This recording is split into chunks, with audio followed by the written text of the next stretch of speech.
Welcome to Project U 2.2, the podcast where life and leadership meet endurance. I'm Greg Helmer, joined by my wife and partner in life and work, Carrie. Each week, we explore the mindset, the neuroscience, and the real grit it takes to stop drifting and start living with clarity, confidence, and endurance. This is about real life, real struggles, and real growth. So lace up, it's time to live with endurance. I want to start right where Carrie left off on Wednesday because she didn't just talk about the it factor, she made us feel it. When she described that spark people carried in high school, the energy, the confidence, the way someone could walk into a room and shift the atmosphere. You could almost smell the Drakkar, the big hair, the confidence of the 1980s and the 90s. But more importantly, she opened the door to something deeper. The truth that most adults didn't lose their spark. They just misplaced it somewhere along the way. And listening to Carrie talk about rediscovering her it factor, not through vanity, but through vitality, I found myself thinking about what actually creates that spark. What is the psychology behind it? The neuroscience, the energy. Is it charisma? Is it emotional intelligence? Confidence? Purpose? And the answer is yes, all of it and more. Because at its core, you see, the it factor is about coherence. When your inner world and outer world line up, when your beliefs, your posture, your tone, your energy, and your nervous system are aligned, the brain is constantly scanning for authenticity. And when someone is living aligned, you don't just see them, you sense them. Carrie talked about losing her spark in the years of raising our 3 boys, teaching full-time, holding everything together. And she was right. Men go through their own version of that too. We trade edge for responsibility. We trade confidence for performance. We trade passion for predictability. And somewhere along the way, our identity becomes provider, leader, coach, dad, fixer, the one who holds it all together. And the man underneath can slowly get quieter. That's where the it factor can fade. Not because we stop caring, but because we stop connecting to ourselves. And a moment just a few weeks ago brought this home for me in a new way. It was early, dark, cold, one of those late November mornings when Michigan feels like it's holding its breath. I had a 20-mile long run on the schedule.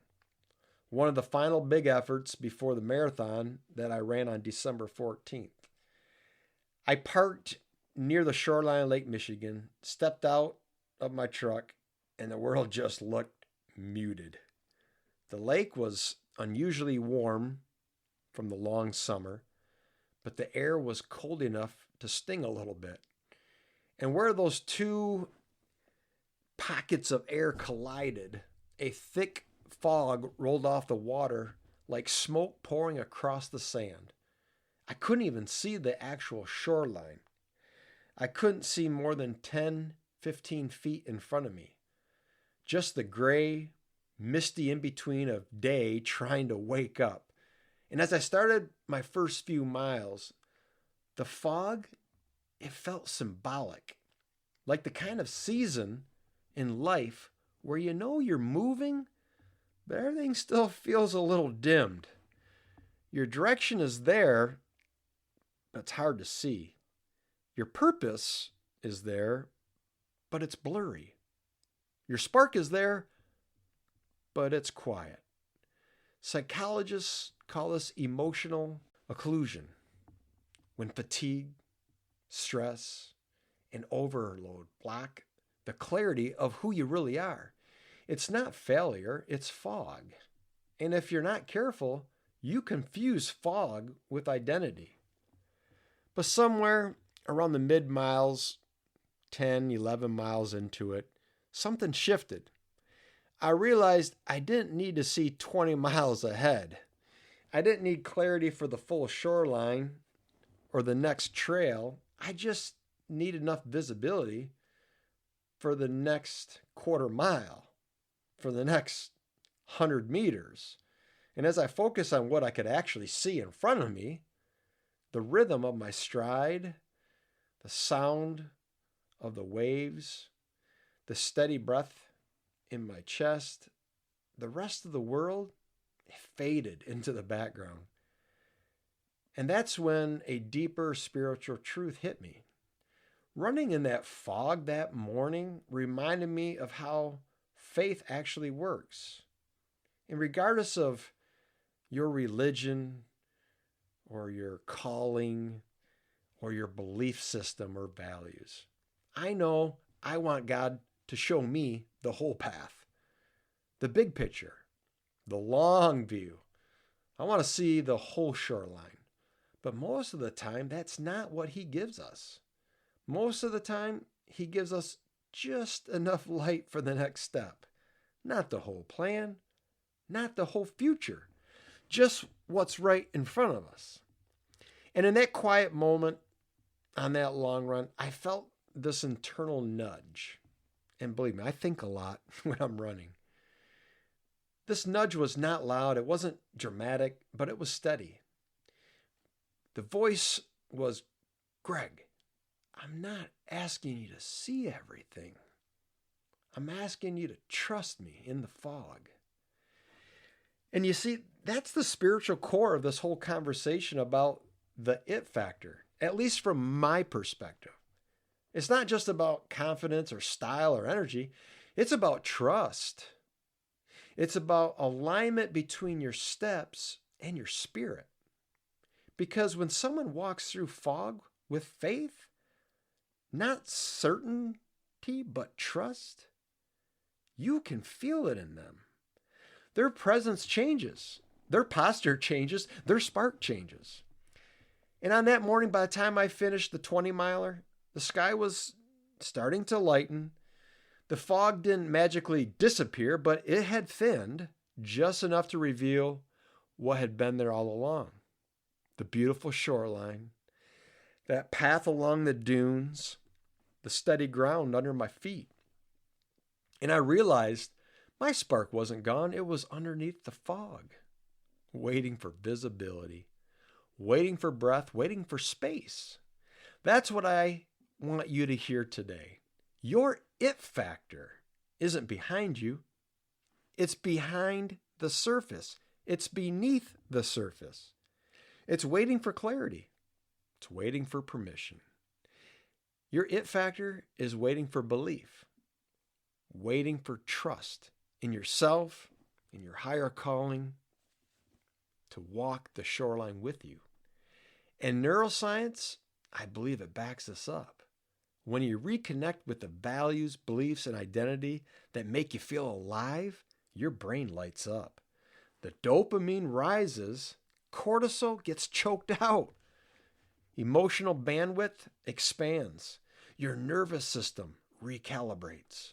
And suddenly, the spark returns. The it factor. Not because the world changed, but because you did.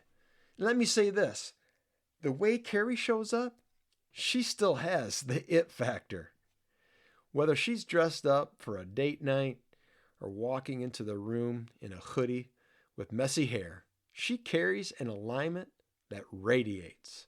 Every time I see it, I'm reminded of the version of me she fell in love with. The runner with the backwards hat on, that stubborn little grin, the quiet confidence, the belief in possibility. That guy's still inside me. And your spark, the strongest, truest version of you, it's still inside you. So before we close today, I want to leave you with 3 spark reclaiming questions. When was the last time you felt magnetic? Like your presence filled the room instead of shrinking from it. When was the last time you had the it factor? Second question, what environment, habit, or belief helped you feel that way? And how can you return to it, even if you take some small steps? And finally, who is the version of you that your future self, and yes, God himself would be proud to see you rediscover? Your it factor isn't found in your past. It's found in your presence. And you can reconnect with it with clarity, with faith, endurance. You don't just move through the world differently. You move through yourself differently. Your spark isn't waiting for permission. It's waiting for you. This has been Project U 2.2, where we don't quit, we don't coast, and we don't surrender. If today's episode spoke something to you, share it with someone who needs to be reminded of their own spark, their own it factor. And every Wednesday at 6:22 a.m., Carrie brings the heart of this work, the mindset, the courage, and the clarity that helps us step into our next chapter with purpose. Until next time, stay strong, stay real, and keep living with endurance. See you at 6:22.